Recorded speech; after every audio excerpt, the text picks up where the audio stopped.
Hi everyone, this is Teacher Nori, and today we are going to talk about process skills. What are process skills? Process skills are skills needed by students to understand, describe, and enjoy our surroundings better, and be able to share them with others properly. These skills are not only helpful in studying science, but it can also help us in studying other subjects. For this reason, we should develop our process skills. The next process skill that we're going to discuss is measuring. Measuring is another way of observing things but with the use of different tools. By measuring, we can definitely tell how long an object is, how much space it occupies, how fast it moves, or how heavy an object is. There are many tools that we can use for measuring objects. Some tools for measuring are ruler, meter stick, and tape measure for measuring length, distance, and height.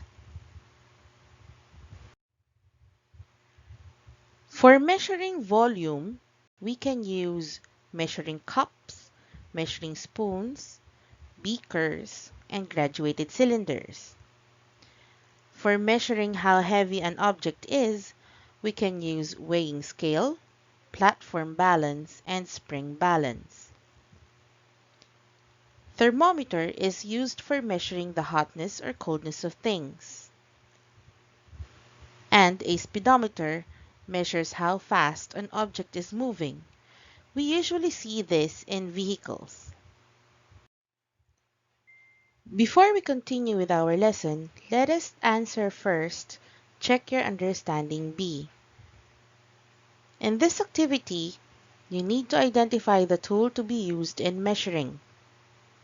Write ruler if we are going to measure the height, the length, the distance, or the depth of an object. Write balance if we are measuring the heaviness or lightness of an object. Or a beaker if we are measuring the volume of an object. Number 1. Amount of water used to water rice. What kind of tool are you going to use? A ruler, a balance, or a beaker? Number 2. The thickness of a book. Number 3. The number of pieces of apples in 1 kilogram. Number 4. How deep a swimming pool is. And number 5, how heavy is a necklace? The next process skill is communicating. Communicating means to tell, show, or share with others what you have learned or what you know. When doing activities, we are usually asked to share what we think about the activity and what we have learned from it. This kind of sharing information is communicating. As students, we must learn to communicate with others in order to learn from other students about their experiences and for us to share with others our experiences as well. This form of exchanging information can help us widen our understanding and help with our growth.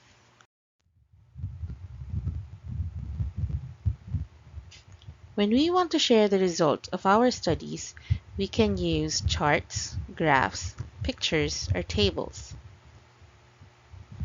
For example, in a survey of 50 students, it was found out that 17 of them likes orange juice, 20 likes coconut juice, 8 likes apple juice, and 5 likes pineapple juice. We can summarize this information using a table. In this table, we can see that the title of the table is Favorite Juice of Students. And we can see here that the number of students who likes orange juice is written here as 17.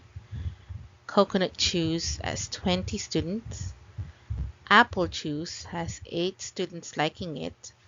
And pineapple juice with 5 students. The information given in the table can be shown using different graphs.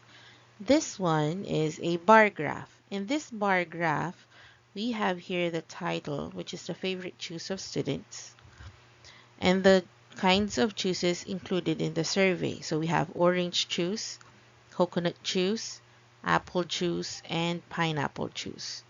It also tells us that the number of students that likes the orange juice is 17. The number of students who likes coconut juice is 20. Apple juice has 8 students liking it. And the pineapple juice has 5 students liking it. In this bar graph, we can easily identify which one is the favorite juice of students, given that the height of the bars are different from each other. So we can easily identify that the coconut juice is the favorite of most students, while the pineapple juice is the least favorite juice of the students. If a bar graph easily compares data, a pie graph shows us data as a part of a whole. So we were given 50 students that were interviewed for the survey. So we divided this pie, or this circle, this graph, this whole graph, we divided it into the number of juices that we have here. So we have 4 kinds of juices included in the survey, and the total number of students given to us was 50.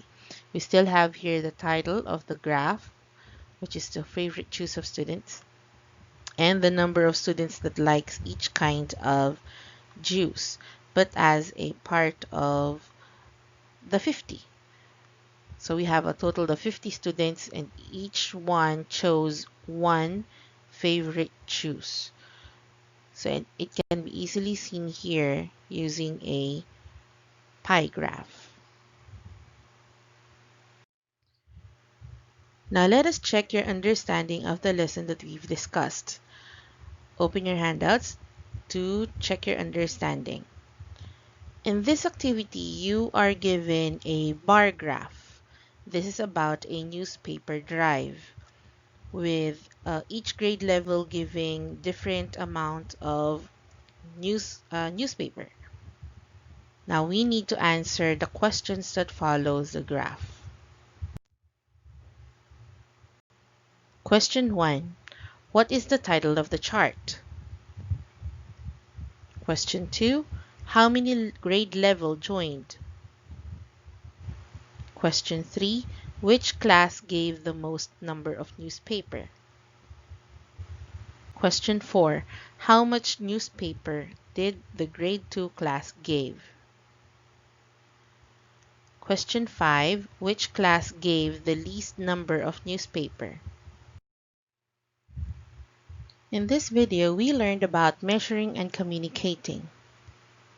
Can you measure the number of words that you learned today so that you can communicate better? See you next time!